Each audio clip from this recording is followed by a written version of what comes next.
1 2 3 4.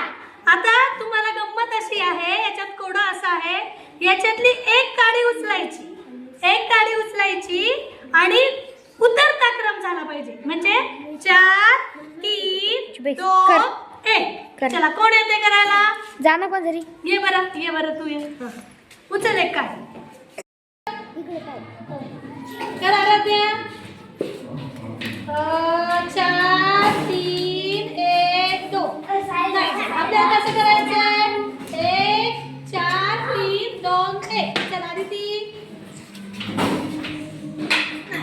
4 3 3 झालं. नाही. चला श्रुती. 4 3 2 1. बरोबर.